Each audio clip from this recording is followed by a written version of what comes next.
kalktı, start verildi ve koşu başladı. 6 numaralı Şehrazat 5 boy, 8 numaralı Alzabaylı da 2 boy sonra koşuya başlıyor. Orta kulvardan yavaş bir tempoda 9 numaralı Winter Sun koşunun liderliğini alırken dışından ataklarını arttıran 4 numaralı Suvaynas gelip koşunun liderliğini 9 numaralı Winter Sun'dan alıyor. En dış kulvardan 1600 startı geçirirken 5 numaralı Jet Spring şimdi ikinciliğe giriyor. Sağrısında kalıyor 9 numaralı Winter Sun. Bunun yarım boy kadar dışına 10 numaralı Storm Mayer gelirken bunun sağrısında dış kulvarda 2 numaralı Luda 1400 startı geçirirken hemen içinde 7 numaralı Lady Chuart, 1,5 boy kadar geride 3 numaralı Prenses Büşra, dışında 1 numaralı Klasik Avşar, 2 boy geride 8 numaralı Azlavaylı, bunun sağrısında 6 numaralı Şehrazat şeklinde 1000 startına doğru gidiliyor. 4 numaralı Suvaynas kaçıyor. Sağrısında 5 numaralı Jet Spring.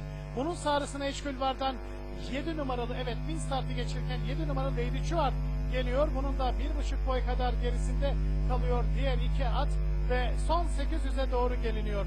1 boy önde 4 numaralı Suvaynas. Şimdi iki at son 800 geçirirken farkı 1 boya kadar indiriyorlar. Dış kulvardan tekrar 5 numaralı Jet Spring, yanından 7 numaralı Lady Chuart atak yapıyorlar.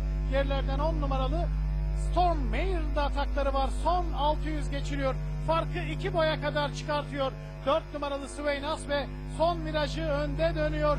Son 400'e doğru 2 boy önde geliyor. 4 numaralı Suvaynas. Orta kulvardan 7 numaralı Lady Chuart geliyor. Aradaki farkı azaltıyor. Geliyor 4 numaralı Suvaynas'ı yakalıyor ve son 300'ü bu iki at birincilik mücadelesiyle geçerlerken 7 numaralı Lady Chuart koşunun liderini alıyor. Gerilerden 1 numaralı Klasik Avşar atak yapıyor.